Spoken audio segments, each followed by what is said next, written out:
আমার পিতার ইচ্ছা এই, পুত্রকে যে দেখে আর তার উপর বিশ্বাস করে সে যেন অনন্ত জীবন পায়। আর আমি এই তাকে শেষ দিনে জীবিত করে তুলব।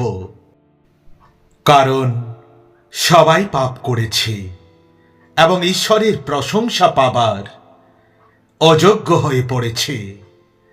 কারণ বলদ ও ছাগলের রক্ত কখনোই পাপ দূর করতে পারবে না।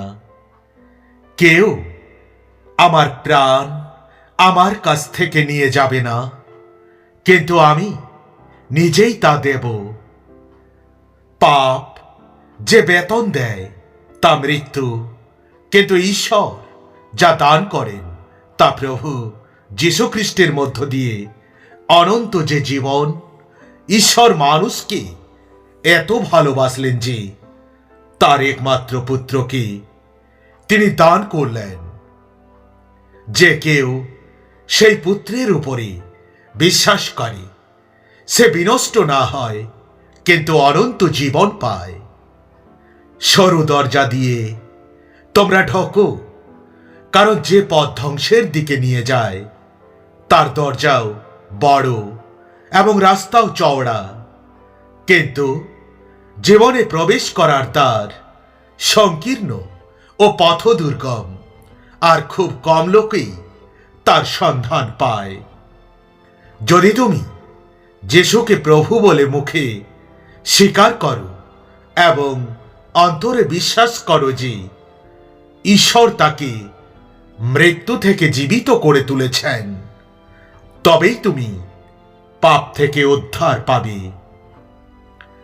যারা আমাকে প্রভু প্রভু বলে তারা প্রত্যেকেই যে স্বর্গরাজ্যে ঢুকতে পারবে তা কিন্তু নয়, কিন্তু আমার স্বর্গস্থ পিতার ইচ্ছা যে পালন করবে সেই ঢুকতে পারবে। যদি আমরা তার সব আদেশ পালন করে চলি, তবে আমরা নিশ্চয়ই করে বুঝি যে আমরা তাকে জানতে পেরেছি। যে বলে আমি তাকে জানি অথচ তার আদেশ পালন করে না, সে মিথ্যাবাদী, তার মধ্যে কোনো সত্য নেই। তার মধ্যে বাস করেছে বলে যে দাবি করে সে অবশ্যই যিশু যেমন জীবন আচরণ করতেন তেমনই করবে। প্রিয় সন্তানেরা, আমি তোমাদের লিখছি, কারণ তার নামের গুণে তোমাদের সব পাপের মার্জনা হয়েছে। পিতারা, আপনাদের লিখছি, কারণ যিনি আদি থেকে বিদ্যমান তাকে আপনারা জানেন। যুবকেরা, তোমাদের লিখছি, কারণ সেই পাপাত্মা কে তোমরা জয় করেছ। প্রিয় সন্তানেরা, তোমাদের আমি লিখছি, কারণ তোমরা পিতাকে জেনেছ। পিতারা, আপনাদের আমি লিখছি, কারণ আদি থেকে যিনি বিরাজমান আপনারা তাকে জানেন।